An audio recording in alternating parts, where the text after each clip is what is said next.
વાલા નાગરિક ભાઈઓ અને બહેનો, આઝાદીના પર્વની આપ સૌને અનેક અનેક શુભકામનાઓ. દેશ જ્યારે આઝાદીનું પર્વ મનાવી રહ્યું છે ત્યારે આઝાદીના લડવૈયાઓની યાદ આવે તે સ્વાભાવિક છે. સદીઓ સુધી અવિરત સંઘર્ષ કરીને નામી અનામી અનેકોએ પોતાની જિંદગી ખપાવીને આપણને આ મહામૂલી આઝાદી અપાવી છે. દેશ માટે મરી ફીટનાર એ સૌ વીરોને આ નમન કરવાનો અવસર છે. ભારતના તિરંગાની આન બાન અને શાન માટે વંદે માતરમનો મંત્ર ગુંજતા ગુંજતા એમણે જીવન હોમી દીધા, જવાની જેલોમાં ખપાવી દીધી. અને આપણા ગુજરાતના સૌ માટે ગૌરવની બાબત છે કે આઝાદીના શિરમોર એવા બે મહાન વ્યક્તિત્વ મહાત્મા ગાંધી અને સરદાર પટેલ, આપણે બધા એમની જ ભાષા બોલનારા લોકો છીએ. એ આપણા માટે સ્વાભાવિક ગૌરવની બાબત છે. અને પણ ત્યારે આપણી જવાબદારી પણ બીજા કરતા જરા સવિશેષ છે. જો ગાંધી અને સરદારને આપણે આપણા કહેતા હોઈએ તો ગાંધી અને સરદારના સપના પૂરા કરવાની જવાબદારી આપણી વધારે બને છે. અને ગુજરાતે એ જવાબદારી નિભાવવા માટેનો પૂરતો પ્રયાસ કર્યો છે. સ્વરાજ્ય માટે જેઓ ખપી ગયા, એમનું સપનું હતું સુરાજ્ય માટેનું. માત્ર એક દેશનો ઝંડો ઉતરે ને બીજા દેશનો ઝંડો ચડે, એક શાસકો ઉતરે ને બીજા દેશના શાસકો ચડે, એવા સીમિત અર્થ માટે આઝાદીનો જંગ નહોતો. આઝાદીનો જંગ હતો દરિદ્ર નારાયણનું કલ્યાણ કરવાનો. આઝાદીનો જંગ હતો ભારત માતા વિશ્વ કલ્યાણના એના કર્તવ્યને નિભાવવા માટે સક્ષમ બને, સામર્થ્યવાન બને. મહર્ષિ અરવિંદનો પણ આજે જન્મ જયંતિનો અવસર છે. એ મહાપુરુષે જે ભવિષ્યવાણી કરી હતી, સ્વામી વિવેકાનંદે જે ભવિષ્યવાણી કરી હતી, મહર્ષિ દયાનંદ સરસ્વતીએ જે આલેખ જગાવી હતી, એ બધાની વાતમાં પણ સંતો, મહંતો, આચાર્યો, ઋષિઓ, ભગવંતો, એમની પણ એક જ વાત હતી કે ભારત માતા જગતગુરુના સ્થાને વિરાજમાન થાય. ભાઈઓ બહેનો, ગુજરાતે એ દિશામાં પ્રયાસ આદર્યો છે. અને એટલે જ તો ગુજરાતનો મંત્ર રહ્યો છે ભારતના વિકાસ માટે ગુજરાતનો વિકાસ.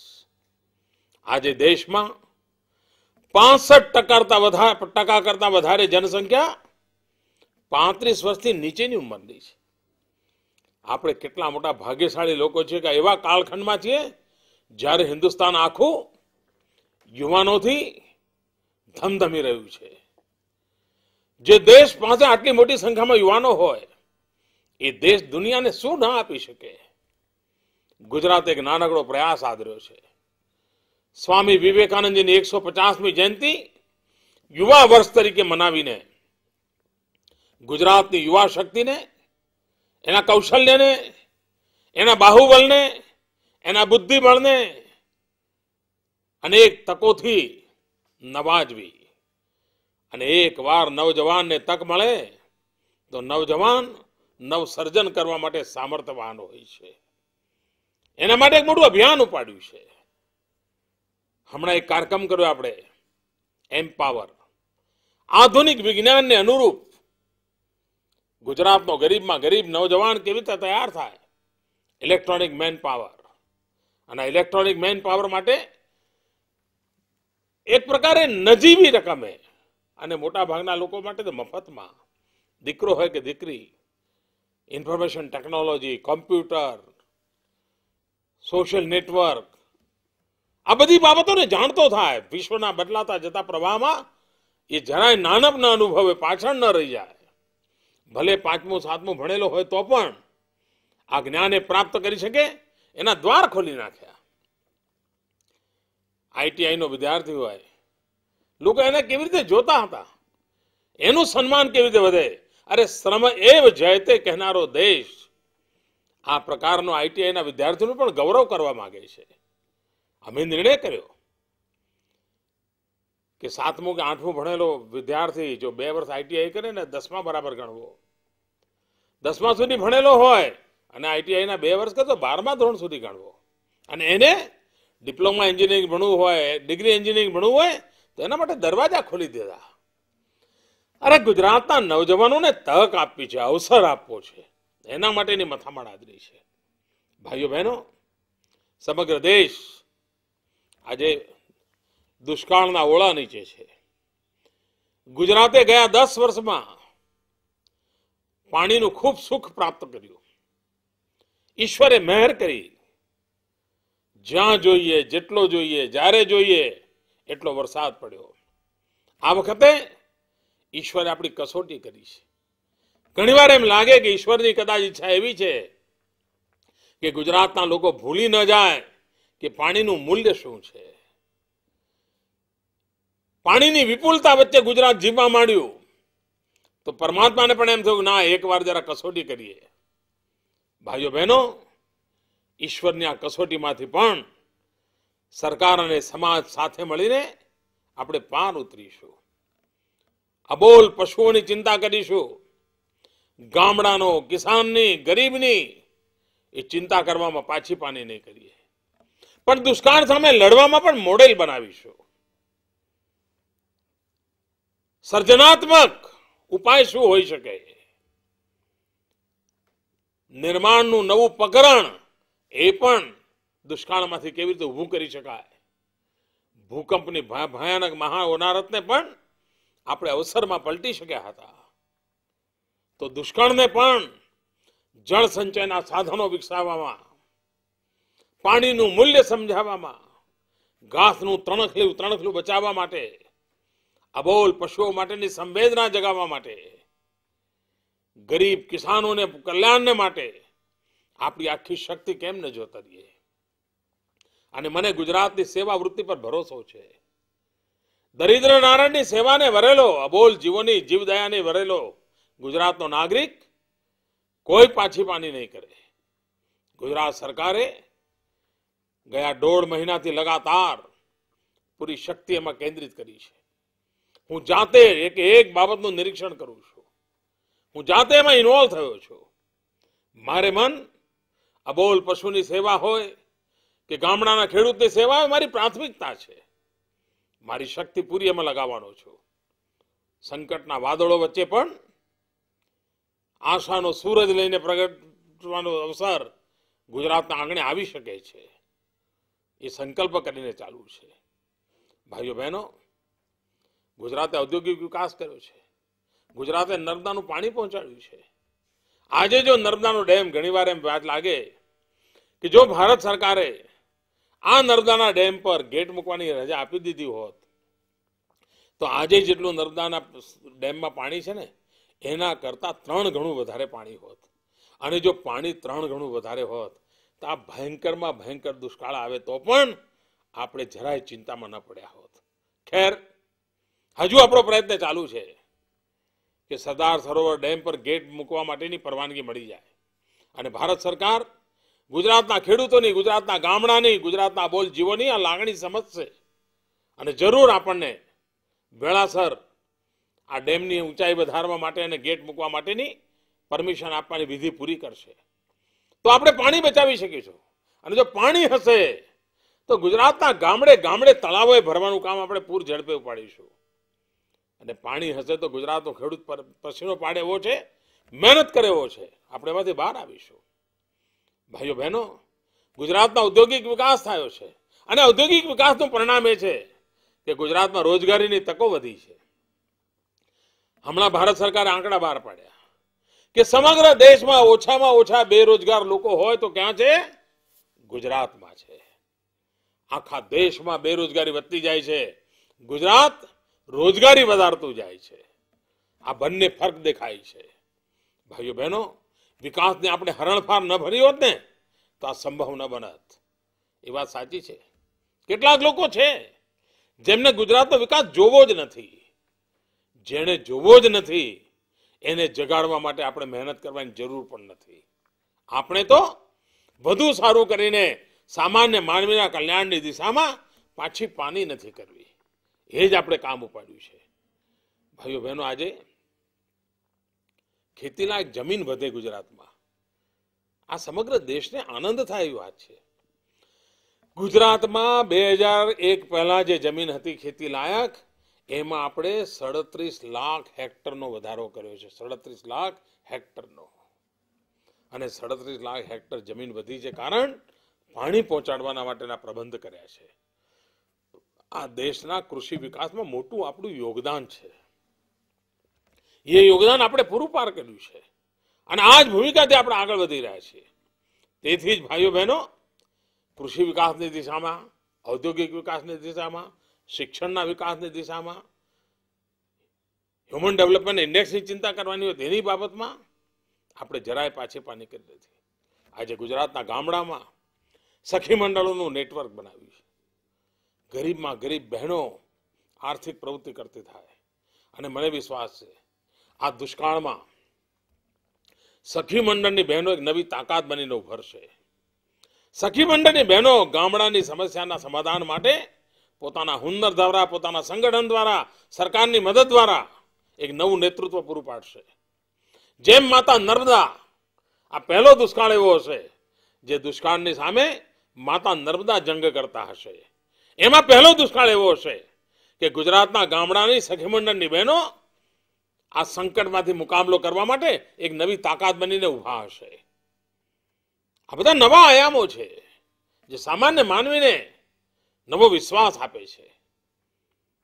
ગુજરાત વિરોધી વાતાવરણ પેદા કરનારા લોકો માટે પણ આજે ભારત સરકારને પણ કોઈ પણ સિદ્ધિઓ બતાવી હોય ને તો ગુજરાતનો આંકડો પહેલો મૂકવો પડે છે. અને આપણને ગૌરવ છે કે ભારતના વિકાસમાં આપણે યોગદાન આપી રહ્યા છીએ. દિલ્હીની સરકાર માથું ઊંચું કરી શકે એવી કોઈ બાબત બનતી હોય તો એમાં જરૂર આપણું યોગદાન હોય છે. એ બધાને નોંધ લેવી પડે છે. અમસ્તા દેશ ચલાવવો હોય તો આ જ એની પદ્ધતિ હોય અને આપણે એને લઈને ચાલી રહ્યા છીએ. ભાઈઓ બહેનો, આપણું સપનું હતું આજે જ્યારે ગુજરાતમાં પંચાયતી રાજના 50 વર્ષ આપણે ઉજવી રહ્યા છીએ ત્યારે ગામડાનો વિકાસ કરવાનો નિર્ણય ગામડાની હાથમાં કેવી રીતે આવે. હમણાં એક મહત્વનો નિર્ણય કર્યો. પહેલા ગામડામાં પંચાયત પાસે માત્ર 2 લાખ રૂપિયા સુધીનો નિર્ણય કરવાનો અધિકાર હતો. આપણે એક જ ઝાટકે 2 માંથી 5 લાખ કરી દીધા. કારણ ગામડાના પંચાયતના નેતૃત્વ કરનાર સરપંચ અને સરપંચના સાથીઓ પણ હવે વિકાસની બાબતમાં સક્ષમ બન્યા છે, નવું કરવા માટે આતુર બન્યા છે. એમના હાથમાં જો સત્તા આપવામાં આવે તો નવું કરી શકે. અને જો આગામી 6-8 મહિનાની અંદર આ પ્રયોગ સફળ રહ્યો તો હું તો એમાંય વધારે આગળ વધવા માંગુ છું, જેથી કરીને ગામડું પોતે જ ગામડાનો નિર્ણય કરે, રૂપિયાનો ઢગલો ગામડાની પોતાની પાસે જ હોય, ગામડું જ આગળ કામ કરતું થાય. અને આ પ્રયોગાત્મક રીતે આપણે આ શરૂઆત કરી છે. અને હું ગામડામાં બેઠેલા પંચાયતના બધા જ ભાઈઓને વિનંતી કરું છું કે આપ અવસર જતો ન કરતા. ગયા વર્ષે સ્વર્ણિમ જયંતિ વર્ષની અંદર ઉત્તમ ગામડાઓની સ્પર્ધા કરી અને ગામડાઓ કેથી એક પછી એક નવા સિદ્ધિઓ હાંસલ કરીને બતાવી. આ વખતે ગુજરાતના પંચાયતી રાજને 50 વર્ષ થાય છે. પંચાયતી રાજની સ્વર્ણિમ જયંતિ ઉજવવાનું આ વર્ષ છે. એને આપણે ગામડે ગામડે ઉજવવાનો નિર્ણય કર્યો છે. ભૂતકાળની અંદર તાલુકા પંચાયત, જિલ્લા પંચાયતના જેટલા પણ સભ્યો રહ્યા હશે અને આજે હયાત હશે, આ બધાનું ગૌરવ કરવાની મારી નેમ છે. અને દરેક ગામના સરપંચો મળીને એના માટે થઈને બીજાનું સન્માન કરે, એના માટે સરકાર પૂરી મદદ કરવાની છે. પંચાયત રાજના 50 વર્ષ થઈ રહ્યા છે ત્યારે ગામડામાં વણથંભી વિકાસ યાત્રા લઈને જવું છે. ગામડામાં નવા વિકાસના આયામો ખોલવા છે. ભાઈઓ બહેનો, શહેરી વિકાસને એક નવું મોડેલ આપણે આપ્યું છે. આજે ગુજરાતની 42% કરતા વધારે જનતા શહેરોમાં રહેવા માંડી છે. 50% જેટલી જનતા શહેરો પર નિર્ભર રહેવા માંડી છે. અને જ્યારે આ શક્ય બન્યું છે ત્યારે શહેરોનો વિકાસ પણ આધુનિક ઢંગથી થાય, લોકોની સુખાકારીને કેન્દ્રમાં રાખીને થાય, વાહન વ્યવહારની અગવડ ઘટે એવી રીતે થાય, એ દિશામાં આપણે સફળતાપૂર્વક આગળ વધી રહ્યા છીએ. ગુજરાત આધુનિક બને એની માટેની મથામણ કરી રહ્યા છીએ. ભાઈઓ બહેનો, થોડા દિવસ પહેલા જાપાનના પ્રવાસે જવાનું થયું. જાપાન સરકારના નિમંત્રણથી જવાનું થયું. અને ગુજરાતી તરીકે આપણને બધાને ગર્વ થાય કે જાપાન જેવા સમૃદ્ધ દેશે કોઈ રાજ્યને નિમંત્રણ આપ્યું હોય, પહેલી ઘટના હતી. એ ગુજરાતી તરીકે આપણું માથું ઊંચું થાય સ્વાભાવિક છે. આમાં પક્ષાપક્ષીનો પ્રશ્ન નથી, વ્યક્તિનો પ્રશ્ન નથી, વાત ગુજરાતની છે. એટલા માટે ગૌરવ થાય. 4 દિવસનો ટૂંકો પ્રવાસ હતો, પણ 4 દિવસના ટૂંકા પ્રવાસમાં જાપાન સરકારે જે પ્રકારે સહયોગ આપ્યો છે એ બતાવે છે કે ગુજરાત માટે જાપાનનું કેટલું આકર્ષણ વધ્યું છે. ગુજરાત અને જાપાન મળીને વિકાસની અંદર એફિશિયન્સી હોય, ક્વોલિટી હોય, ક્વોન્ટિટીમાં માસ સ્કેલ હોય, સ્કિલનો ઉપયોગ હોય, એવા એક નવા બેન્ચમાર્ક પ્રસ્થાપિત કરશે એવો મારો વિશ્વાસ છે. એ સફળ યાત્રાથી મને ભાવિ વિકાસ માટે એક નવી આશા જન્મી છે. અને 2013માં જ્યારે vibrant Gujarat global investor summit કરીશું ત્યારે ગુજરાતના સામાન્યમાં સામાન્ય માનવીને વધુમાં વધુ રોજગાર મળે એવી નવી તકો સાથે આપણે 2013ના જાન્યુઆરીથી એક શુભારંભ કરીશું એવો મારો વિશ્વાસ છે. ભાઈઓ બહેનો, ગુજરાતને પ્રગતિની નવી ઊંચાઈઓ લઈ જવામાં હમણાં ટુરિઝમે પણ આપણી નવી ઓળખ ઊભી કરી છે. આપણે ત્યાં ગીરના સિંહ હોય, સોમનાથનું મંદિર હોય, દ્વારિકાનું તીર્થ ક્ષેત્ર હોય, મહાત્મા ગાંધી જેવી વિશ્વ મહાવિભૂતિ આપનું આ જન્મસ્થાન હોય, સરદાર સાહેબની ક્રાંતિકારી વિચારધારા પડી હોય, અને છતાંય ગરવો ગિરનાર નિમંત્રણ દેતો હોય, કચ્છનું રણ લોકોને અચરજ પમાડતું હોય, શું નથી આપણા નવરાત્રી, આપણા મેળા, શું નથી? અને છતાંય દેશ અને દુનિયાનું ધ્યાન આપણા તરફ નહોતું. ગયા 3 વર્ષના લગાતાર પુરુષાર્થનું પરિણામ એ છે કે આજે પ્રવાસન ક્ષેત્રે આપણે આપણી એક યાદ લોકો સામે ઊભી કરી દીધી છે, કૌતુક ઊભું કરી દીધું છે, આકર્ષણ ઊભું કરી દીધું છે. અને એને કારણે આખા દેશમાં ટુરિઝમનો જે વિકાસ છે એના કરતા ટૂંકા ગાળામાં આપણો વિકાસ વધારે થયો છે. પહેલી વાર ગીરના સિંહની ગર્જના દેશ અને દુનિયા સાંભળતું થયું છે. આપણને બધાને આનંદ થાય. ભાઈઓ બહેનો, આ બધું મારા આવ્યા પછી ગીરના સિંહ નથી આવ્યા. સોમનાથનું મંદિર મારા આવ્યા પછી નથી આવ્યું. દ્વારકાધીશ મારા આવ્યા પછી પહેલા આવીને બેઠેલા હતા. પણ દુનિયાને ત્યાં લાવી આવવાનું કામ ન થયું અને એના કારણે આપણે એકલા અટુલા રહી ગયા. મેં કોશિશ કરી છે વિશ્વ આખાને ગુજરાતના ચરણોમાં લાવીને મૂકી દેવાનું. ભાઈઓ બહેનો, મને વિશ્વાસ છે, મને આપના આશીર્વાદમાં વિશ્વાસ છે કે આપણે ગુજરાતને આગળ વધારીશું. ભાઈઓ બહેનો, એક જમાનો હતો, છાસવારે કરફ્યુ, છાસવારે તોફાન, છાસવારે ધીંગાણા, જાતિવાદના ઝઘડા. અને જાતિવાદના ઝઘડાઓ કેટલા ભયંકર હતા. એક કુટુંબના 10 લોકોની, એક જ સમાજના 10 લોકોની લાશો ઢાળી દીધી હોય એવી ઘટનાઓ ગુજરાતે જોઈ છે. 10 વર્ષ થયા, બધું જ ગુજરાતની ધરતી પરથી વિદાય થઈ ગયું. લોહી વહેવાને બદલે આજે ગુજરાતના ખેતરોમાં પાણી વહેતા થઈ ગયા, હરિયાળા ખેતરો ઉભા થઈ ગયા. મનની અંદર પણ હરિયાળી આવે એવી મથામણમાં આપણે સફળ થયા છીએ. ભાઈઓ બહેનો, શાંતિ, એકતા અને સદભાવનાનો આ દશકો 21મી સદીનો મજબૂત પાયો બની ગયો છે. ભાઈઓ બહેનો, ગુજરાત માટે ગર્વની બાબત છે અને મારે ગુજરાતના નાગરિકોને સવિશેષ અત્યારે અભિનંદન આપવા છે. આ પ્રગતિના મૂળમાં એક મહત્વનું પાસું રહ્યું છે, એ રહ્યું છે રાજકીય સ્થિરતા. જો રાજકીય સ્થિરતા ન હોત, છાસવારે નવી સરકારો બનતી હોત, છાસવારે સરકારો તૂટતી હોય, ધારાસભ્યો ખરીદ વેચાણ ચાલતા હોત, તો ગુજરાતની પ્રગતિ ન થઈ હોત, ખુરશીઓ બચાવવા માટે શક્તિઓ લાગી હોત. પણ આપના સ્પષ્ટ નિર્ણયને કારણે, આપના આશીર્વાદને કારણે 10 વર્ષ થયા ગુજરાત એક સ્થિર શાસન વ્યવસ્થા જોઈ છે. એની નીતિઓ સ્પષ્ટ છે, ગતિશીલ છે. એનો દ્રષ્ટિકોણ સમૃદ્ધ ભાવિ ગુજરાત તરફનો છે. અને એના પરિણામે આ રાજકીય સ્થિરતા એક મોટી તાકાત બની છે. આ રાજકીય સ્થિરતાને અસ્થિરતામાં પેદા કરવા માટે ચાલતા બધા જ પ્રયત્નોને આઝાદીના પર્વે દેશને માટે બલિદાન આપનાર શહીદોને યાદ કરીને આવા તત્વોને નિષ્ફળ કરવા એ આપણી જવાબદારી છે. રાજકીય સ્થિરતા માટે આપણા બધાની સહિયારી જવાબદારી છે. તો જ વિકાસ શક્ય બનતો હોય છે. નીતિ સ્પષ્ટ છે, નિયત સાફ છે. ગુજરાતનું કલ્યાણ એ જ મનમાં આશ છે. હજુ ઘણું કરવું છે. 10 વર્ષમાં તો ઘણા બધા જૂની રીત રિવાજોમાંથી ગુજરાતને બહાર લાવવામાં આપણે સફળ થયા છીએ. ઘણા ખાડા પૂરવામાં સફળ થયા છીએ.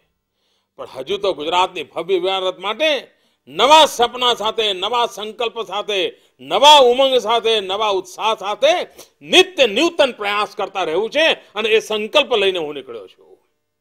આપના આશીર્વાદથી નીકળ્યો છું. 6 કરોડ ગુજરાતીઓ પર ભરોસો છે, એના આધારે હું નીકળ્યો છું. આવો ભાઈઓ બહેનો, આવો. 15મી ઓગસ્ટે આઝાદીના એ વીરોને યાદ કરીને સુરાજ્યના એમના સપના પૂરા કરવા માટે આપણે બધા ખભે ખભો મિલાવીને તિરંગો ઝંડો હાથમાં લઈને માં ભારતીના કલ્યાણને માટે ગુજરાતને વિકાસની નવી ઊંચાઈઓ પર લઈ જઈએ. અને આ ગુજરાત રૂપી પુષ્પ ભારત માતાના ચરણોમાં નવી સુગંધ પ્રસરાવે એવો પ્રયાસ કરીએ. એ જ અપેક્ષા સાથે ફરી એકવાર આઝાદીના પાવન પર્વે પૂજ્ય બાપુને પ્રણામ, શ્રદ્ધેય સરદાર પટેલને પ્રણામ, શ્યામજી કૃષ્ણ વર્માને પ્રણામ, અનેક નામી અનામી મહાપુરુષોને પ્રણામ અને ગુજરાતના કોટી કોટી જનોને પ્રણામ. એક નવી શક્તિથી નવા સંકલ્પ સાથે આગળ વધીએ. આપ સૌને આઝાદીના પર્વે અનેક અનેક શુભકામનાઓ. વંદે માતરમ, વંદે માતરમ, વંદે માતરમ.